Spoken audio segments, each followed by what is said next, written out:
Hi, Fruitful Family. All right, Married at First Sight, Season 11, Episode 10 has premiered, you guys. And boy, what is going on, you guys? Well, we're going to talk about it, and we're going to start with Karen and Miles. Let's get into it.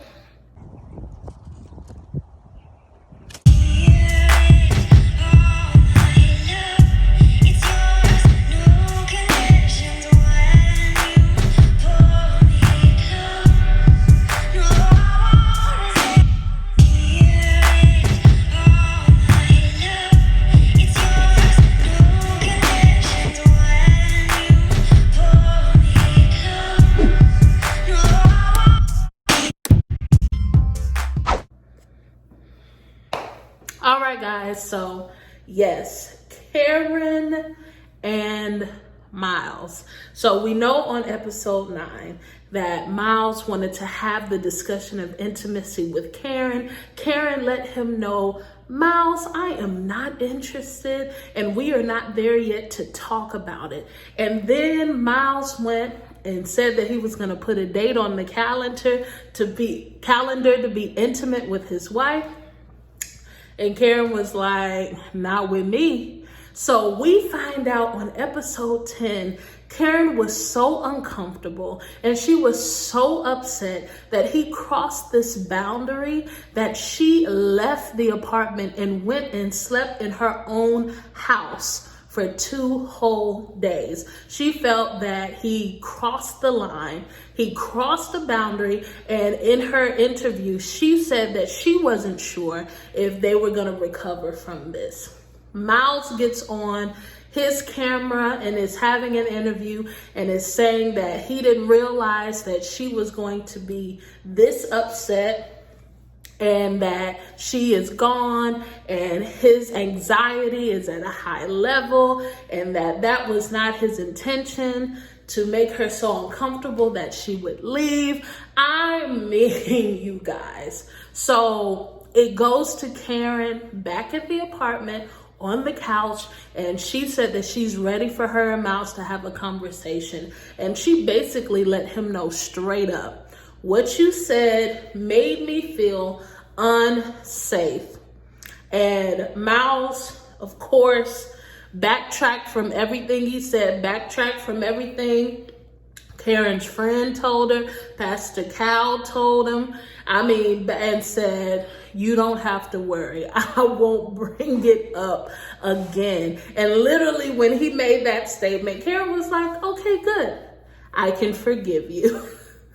And I just thought, if it was so astronomical for her to leave the house, that's a quick, I forgive you. Maybe they already worked it out off camera and they were just replaying it for us. I don't know, but that just seemed like, for you to leave the home because you feel like your safety is in jeopardy, and then be comfortable under the blanket on the couch with him saying, I forgive you and I'm gonna give you more affection. Like, that seems like totally the opposite of where she was on the last episode. And I'm curious to know, what is the timeline with this thing? So it also shows Karen and Miles doing more activities together. They hook up with Bennett and Amelia to play bocce ball. Honey, I don't know these games they be playing. They was slacklining on the, things that I ain't never heard of, honey. So they playing bocce ball with Bennett and Amelia, and I guess they have to like kiss one another in a certain spot before they can kick or throw the ball. I don't really know how the game is played, but you see Karen giving Miles more affection. And you also see them, they're back sleeping in the bed together, and Karen is even going as far as to saying, you know, hey, I'm gonna buy new bedding for our bed, you know, that's bigger, that fits the bed. I don't know, a part of me still feel like when production leaves, she gets up and goes and sleeps in the second bedroom, then gets up and gets in the bed with Miles when she knows production is on their way. That's just how I feel. It's probably not true. Anyway, what really stood out to me with Karen and Miles is that Miles had mentioned to Amelia and Bennett, you know, because Amelia and Bennett kind of asked him, well, do you feel married? And Karen was like, married-ish, right? And then Miles responded as to, you know, I don't even know Karen's favorite color, and I feel like if I was in a regular marriage situation, I would know that. So back at the apartment, they're kind of discussing that. And Karen was like, I know your favorite color. Your favorite color is blue. And just so you know, my favorite color is red. You know, trivial things like that. But here's the kicker, though. Miles and Karen, in order for Karen to show more affection, they took a couples yoga class together, right? Where basically in this yoga class, Karen was giving Miles a full body massage. Now, honey, Karen was feeling some type of way when that yoga instructor told her, go ahead and take off Miles' socks because you gonna massage his feet. Honey, honey, that... Anyway, but do you notice that in this activity that Miles was not touching Karen at all? And that wasn't like, Karen made sure that she picked an activity where they could not reciprocate in physical touch, but she was the only one giving the physical touch. That is Karen's way of staying in control of the situation. Some of you feel like that's a good thing. Some of you feel like that's a bad thing. All right, so let's move on to Brett and Olivia. I keep telling you guys, Olivia is over this thing and she is over it for real. What I do like is that they're still doing activities together, but I feel like Olivia just riding this thing out. She going along to get along, getting along, going along. And so they started off rock climbing. So this is something that Brett likes to do. He likes to do it twice a month or whenever he can find somebody to go with him. So Olivia's like, okay, I'm gonna do it with you because that's not something that she does. And she said that she thought that it would be fun. So Brett's climbing it, and I mean, he scaled that wall pretty fast. You can tell that that's something that he does on a regular because it was almost effortless for him to do it. And he was kind of giving Olivia some guidance and stuff like that. And I thought that was cool. What stood out to me though is when it was time for Brett to do something that Olivia likes to do. And Brett he wasn't having it at that trivia. They went to a bar to do trivia, and Brett was like, this ain't trivia. And he wasn't trying, honey. Around the Way Girl Next Door, shout out to you. We were in the live watching reaction, and she was like, I'm just here for the snacks. I'm just here for the snacks. And that's basically what he was. And it made Olivia super upset that he was not participating. And I kind of understand that. I guess because, you know, of how long I've been in my marriage, you know, Mike and I, we don't really press each other to do that kind of stuff. He has his things, I have my things, and then we try and work to come up with some common things. But honey, she was upset that he wasn't flowing with her friends and participating, honey, to the fact where her and her cousin walked out and sat outside to talk about it. Olivia has completely shut all the way down. But I kind of understand, you know what I'm saying? These are two people who seem unwilling to budge when it comes to what they want and what they're looking for. And I'm kind of like, y'all, that's not marriage. I don't know if y'all were just looking for somebody who would just be like, whatever you like. Y'all remember that from Coming to America? Whatever you like. You want somebody to be like, stand on one foot, stand on the other foot.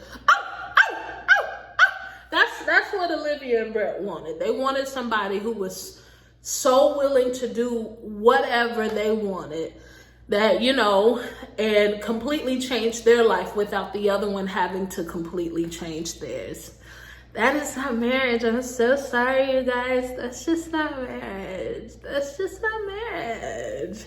Okay, so who we want to talk about next? Let's talk about Woody and Amani, who have been hitting it off very well. They've been getting along very well. And I would say it's pretty neck and neck between Woody and Amani and Bennett and Amelia in comfortability and kind of moving forward in their relationship. What's really stood out to me with them is, so they were talking about disciplining their children. And Amani said, I didn't get whoopings growing up. And Woody said, I got a whooping almost every day. And Amani is like, I am not for corporal punishment at all. We will not be disciplining our kids that way. And if you felt like you needed to do that, I would divorce you. That's pretty clear cut and dry, honey. She said, you will not spank my children or we will be divorced. And she says, I just feel like it's unnecessary. You don't whoop your students and still they behave. And the same thing goes for our children. You don't have to put your hand on them to do that. And Woody, it took him a minute to kind of swallow that, because he was kind of like, how you gonna tell me what I can't do with my child? But Amani was pretty adamant about it. And Woody did see her point, and I do believe that they may be able to come to an agreement on Amani's side regarding that. One thing that also stood out to me is Amani and Woody. It was Christina and Henry, and it was Olivia and Brett. They all met up at a restaurant to eat crawfish, and they were kind of talking and hanging out and catching up with one another and just seeing how everyone's marriages are going. So somehow, oh my gosh, Amani ended up talking to Henry about his marriage with Christina. And according to Christina, it's stuff that Henry had never told her. It was a bunch of he said, she said, and me relaying it back to you and this. And I was like, Amani, you fell for the oldest trick in the book. You don't ever come between two married folk. You don't ever become the liaison between husband and wife if you are not a professional. You hear me? And then going to one and then going back and telling the other one what they said. I don't know why you let production trick you into doing that, ma'am. Honey, worry about your own. And then if somebody do open up and tell you, don't you go back and tell the other one, even if they actually be like, well, you know what? I think it was an eye-opening conversation, and I feel like you should go and speak to your spouse about that, because I think it's very important that you hear it from them and not from a third party's mouth. Boom. And leave it at that. Honey, did y'all see that? Okay. So back to Woody and Amani. They went to a restaurant, and Woody wanted to make sure that because he told Amani that he loves her, that Amani didn't feel pressured to say it back. And Amani is like, yes and no. I don't feel pressure because I am where I am, you know, but I do feel pressure because I don't want you to fall out of love with me. And I need to make sure that my feelings are genuine, because sometimes I feel like, well, should I be where he is? And I thought that that was very real. That was very open and honest. And I love how she isn't just saying it to say it, but that she's really, you know, taking the time to evaluate her feelings, and she's taking the time to count up the cost. Because let me tell you, Love is no joke. Love is beyond feeling. Love is beyond emotion. Love is an action word. And when you say you love someone, that deals with taking action towards the other person. So kudos to Amani for, kind of setting her ground, not really dissing him and putting him down, but, saying, hey, I'm still evaluating where I am.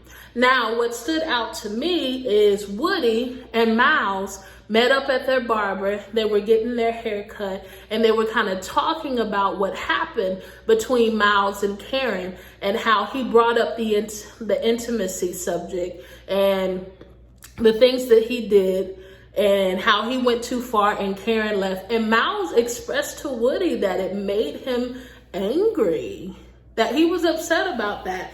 And I know that Woody is your friend that you've known a long time and you're able to be comfortable with, but those feelings needed to be expressed to your wife too, Miles.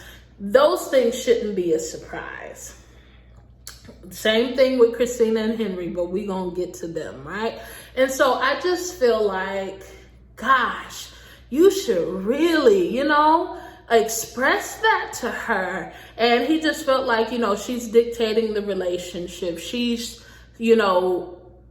basically setting the pace, and he just has to kind of go with it. And that does bother him a little bit. And Woody doesn't seem to be feeling that either, because Woody mentioned, I don't want Miles to slow down so much to where he doesn't get what he needs either.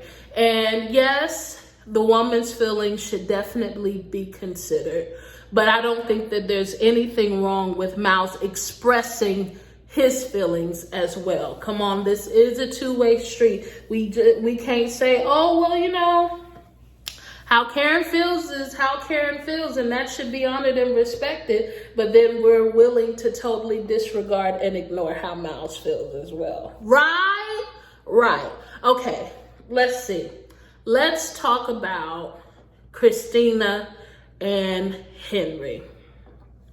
They are very interesting to me, you guys. Last episode, we saw them salsa dancing. We saw that Henry taught Christina how to golf. And, that's all great and fine. But I just really don't see any spark there or any chemistry there.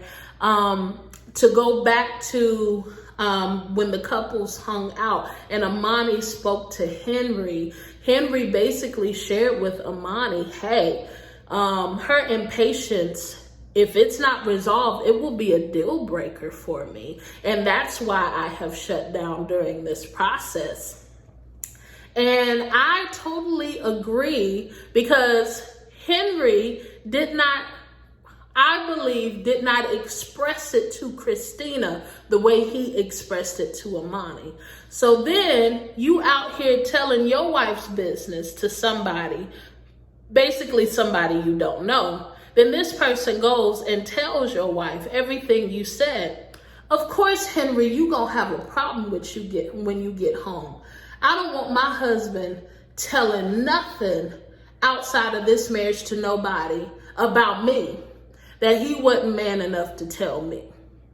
I got a problem with that. And I don't want to hear outside of that what has happened and you ain't talked to me first. I don't want to hear from a third party what you should have, could have, and would have told me yourself. And that's on period. So when they got back from hanging out with the other couples, Christina was like, look, what's up? Because you really don't tell me how you feel. I feel like you're dancing around this because you don't want to be the bad guy. And if that's it, then I'll be the bad guy. I'll be the biggest bad guy you ever seen, just so you can come out here looking good. But let me know what's up. You done told these people, because during the salsa dancing, Henry admitted to the other couples that it was sexy to see Christina like that. But he never told Christina that.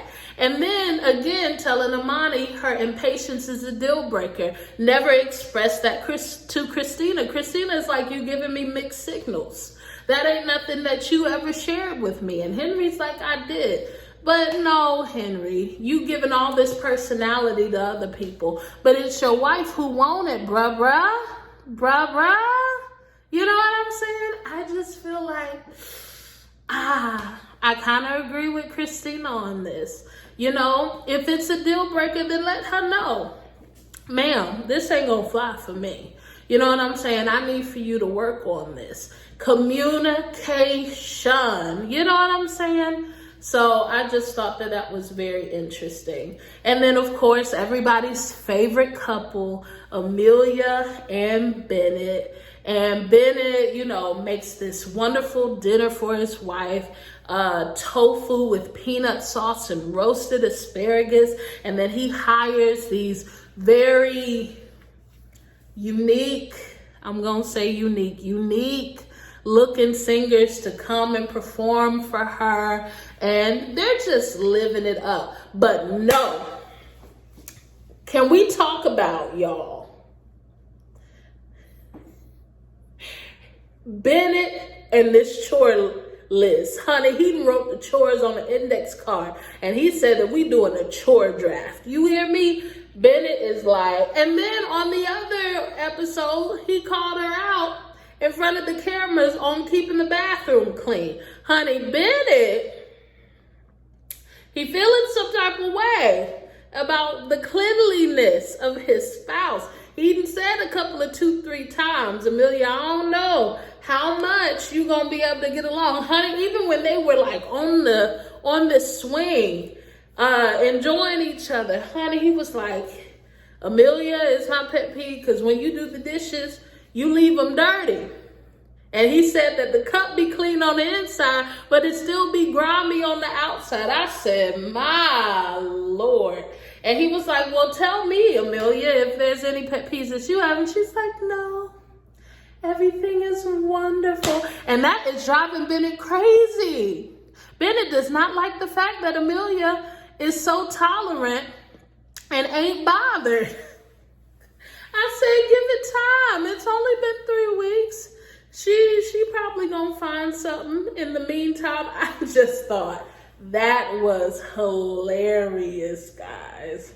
But you know what? Other than that, they really seem to be getting along. But I can tell that Bennett is really gonna be a stickler, you know, for keeping the house tidy. And I don't see anything wrong with that. I do feel like Bennett is super grateful that Amelia took care of him while he was sick and all of that stuff. You know, I do like them, but I'm like, Bennett, don't be in such a rush to get pet peeves, honey. If y'all plan on doing this till death do you part, trust me, it's gonna happen. It's gonna happen, you guys. So I think those were the parts that really stuck out to me. Of course, you know, guys, I'm gonna do a couples focus. Make sure you comment below because I will be reading your comments on Monday at the live comment read. Make sure you join me at 7 p.m. on Monday Eastern Standard Time. I thank you guys so much for listening to this recap and review. And I would appreciate it so much if you went ahead and clicked that subscribe button. Thank you. Thank you so much. And until next time, be fruitful and multiply. Bye-bye.